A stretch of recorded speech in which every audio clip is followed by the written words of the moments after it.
이런. 집에 먹을 게 다 떨어졌네요. 장을 보러 대한민국 1등 할인점 이마트에 갑니다. 고기, 야채, 냉동식품 등 며칠 동안 먹을 음식을 넉넉하게 장바구니에 담습니다. 그러고 보니 군것질 할 거리를 깜빡했네요. 근데 이게 어떻게 된 걸까요? 군것질 거리의 80%가 다 이마트 자체 브랜드 제품인 것입니다.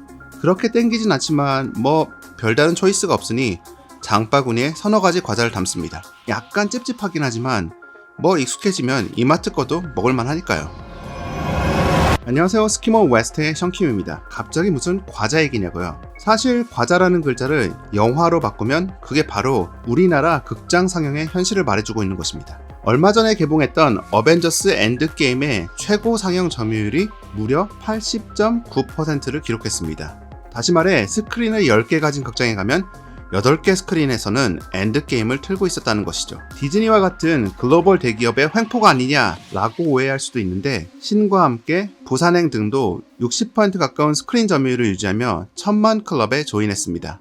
재밌는 영화를 많이 트는 게 당연한 게 아니냐라고 말씀하시는 분들이 분명 있을 겁니다. 네, 맞습니다. 재밌는 걸 많이 트는 게 당연하죠. 근데 과연 이렇게 비정상적인 상영 점유율이 재미 하나만으로 결정된 것일까요? 그리고 한 영화가 이렇게 많은 상영관을 차지함으로써 생기는 영화계 전반에 미치는 부정적인 영향은 없을까요? 사실 1000만 영화들, 즉 상업적으로 성공하고 어느 정도 재미가 보장되었던 영화들 중에서도 50% 미만의 상영 점유율을 유지했던 영화들도 보시다시피 많이 있었습니다. 무려 1341만 관객을 유치했지만 최고 상영 점유율이 34.3% 정도에 머물렀던 베테랑과 유사하게 1392만 명 관객 수를 동원한 엔드게임을 한번 비교해보죠. 보시다시피 엔드게임의 개봉 후 3주간 극장 매출은 78%를 독식했고 5위 이하로는 1%도 되지 않는 매출액을 가져가야 했습니다. 반면 베테랑은 상대적으로 낮은 상영 점유율을 유지한 만큼 어느 정도 고르게 여러 영화의 매출이 분배되었고 10위 안에 드는 영화들 중에서 1% 아래 매출을 가져간 영화는 없었습니다. 이 차트만 보더라도 현재 상황은 승자 독식, 즉 1등이 아니면 다른 영화는 망해버리는 게 가능한 아주 위험한 생태계라는 걸 알 수 있습니다. 중박을 노리는 영화들과 제가 애정하는 동주, 박렬, 리틀 포레스트, 우리들과 같은 웰메이드 저예산 영화는 더더욱 설 자리가 없어지고 있습니다. 이쯤에서 원래 영화계가 다 이러는 거 아니냐라는 질문이 들 수도 있는데 맞습니다. 미국도 그랬습니다. 네, 과거형이죠.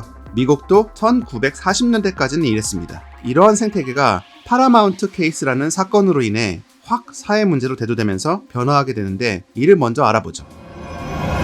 1938년 미국 법무부가 미국 5대 스튜디오들에게 번들 영화 판매를 그만하라고 명령합니다. 쉽게 말해 엔드게임을 상영하려면 엄복동도 같이 사야 한다고 영화 제작사가 극장에게 강매하는 것이었죠. 1940년도 스튜디오들이 더 이상 번들 판매를 하지 않겠다고 약속하자 법무부가 소를 취해야 합니다. 하지만 스튜디오가 그렇게 쉽게 망하지 않는 돈벌이 수단을 포기할 리가 없죠. 이후에도 같은 방식의 판매가 이어지자 1943년 법무부는 다시 독과점 방지법을 기반으로 스튜디오들을 소송하게 되고 1948년 대법원에서 최종 심판이 나오게 됩니다. 이 소송을 통해 스튜디오가 영화를 만들고 배급하고 그 영화를 상영할 극장까지 가지고 있으면 독점이 생길 수밖에 없다는 결론이 나게 되고 법원은 스튜디오들에게 극장을 모두 처분하라고 명령합니다. 이때를 기점으로 파라마운트, 폭스, 유니버설, 디즈니 등 거대 스튜디오들은 극장을 소유할 수 없게 되었죠.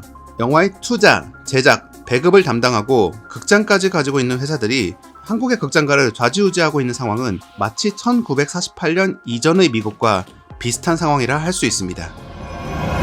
사실 우리나라도 노력을 전혀 안 하고 있는 것은 아닙니다. 파라마운트법과 유사한 영화 및 비디오물의 진흥에 관한 법률, 줄여서 영비법이라 불리우는 이 법안은 지금까지 총 3단계로 진화해 왔습니다. 2016년 10월 도종환, 안철수 의원에 의해 발의되었는데 문체부 장관 출신의 아직도 시집계 엔드게임, 약 300만 부 이상의 판매고로 아직까지도 시집 판매량 1위를 당당하게 지키고 있는 접시꽃 당신이라는 시집을 냈던 도종환 의원이 영화계에 관심을 가지는 건 자연스럽지만 MB 아바타가 누굽니까? 우리의 메탈 장인 안철수 의원이 공동 발의했다는 부분이 약간 의외이긴 했습니다. 한창 총선 이후 주가가 높아졌던 국민의당 당대표이기도 했으니 힘 있는 분들이 이런 법률을 밀어주면 나쁠 건 없었습니다. 당시에 발의된 법안을 보면 일단 파라마운트법과 같이 배급 상영 겸업 금지 내용이 담겨져 있고, 둘째, 스크린 상한제, 즉 특정 영화가 일정 비율 이상의 스크린을 차지하면 안 된다는 내용이었는데 정확한 비율은 명시되어 있지 않았었습니다. 셋째, 독립예술영화 상영 의무에 대한 내용이 포함되어 있었는데 전반적으로 디테일한 내용은 포함되어 있지 않았었습니다. 11월부터 탄핵 정국이 되고 메탈 철수님도 입지가 예전만 하지 못하면서 법안은 흐지부지해집니다. 그로부터 약 2년 뒤 더불어민주당 소속 조승래 의원이 2017년 11월 배급 상영 겸업 금지라는 조항을 빼고 대기업 직영 상영관만 대상으로 범위를 좁혀 법안을 발의합니다. 결국 배급 상영 겸업은 인정해준다는 이야기니 관련 대기업들은 한시름 놨겠죠. 조승래 의원은 동시간대 상영하는 영화 중 한 영화가 40% 이상 차지하면 안 된다 라는 구체적인 숫자를 제시했습니다. 여기서 중요한 건 동시간대라는 부분이 들어갔다는 점인데, 이전에도 다양성 측면에서 다양성 영화를 일정 비율 이상 상영하도록 하였습니다. 하지만 극장은 다양성 영화를 조조나 아주 심야로 배치함으로써 숫자로 봤을 때는 권고사항을 지키는 것 같지만 실질적으로 다양성 영화에 도움되지 않게 꼼수를 부려왔습니다. 이를 방지하기 위해 동시간대라는 단어를 포함한 건 매우 좋은 결정 같습니다. 하지만 조승래 의원은 2018년도부터는 교육위원회 활동, 유치원 어린이집 문제에 집중하는 등 영화계에 점점 벌어지는 행보가 이어집니다. 네, 교육이 더 주목받고 표에도 도움이 되는 그런 분야긴 하죠. 그로부터 약 2년 뒤 2019년 4월 꽤 무게감 있는 인물인 더불어민주당의 우상호 의원이 개정안을 발의합니다. 원내대표 출신이기도 하고 우리가 영화 1987로 잘 알고 있는 6월 항쟁 때 연대 총학생회장을 맡으며 정치적 입지는 오래전부터 탄탄했던 의원이고, 아무래도 힘있는 의원이 발의한 법안이 통과할 확률이 높아지는 건 현실이긴 합니다. 우상호 의원은 다른 부분은 다 떼고 상영 제한에 대한 부분만 집중했는데 오후 1시부터 오후 11시까지 프라임타임 때 한 영화가 총 상영 횟수의 50% 이상을 차지하면 안 된다는 점이 핵심입니다. 적용 대상은 6개 이상의 스크린을 확보한 극장인데, 이는 전국 2,756개 스크린 중 88.4%인 2,438개의 스크린이 적용 대상이라는 점에서 어느 정도 독점 억제 효과가 있을 것 같습니다. 엔드게임 예시를 살펴보면 이렇게 프라임타임에 6개 스크린을 다른 영화에 주게 되는 효과를 얻게 된다는 점입니다. 근본적인 문제 해결책인 배급 상영 겸업 금지까지는 가지 못했지만 한 가지 부분에만 집중하면 법안 통과 확률이 더 높아질 거라는 우상호 의원 측 말에도 어느 정도 동의하며 일단 한 걸음이라도 떼야 뭔가 진행될 상황이긴 한 것 같습니다.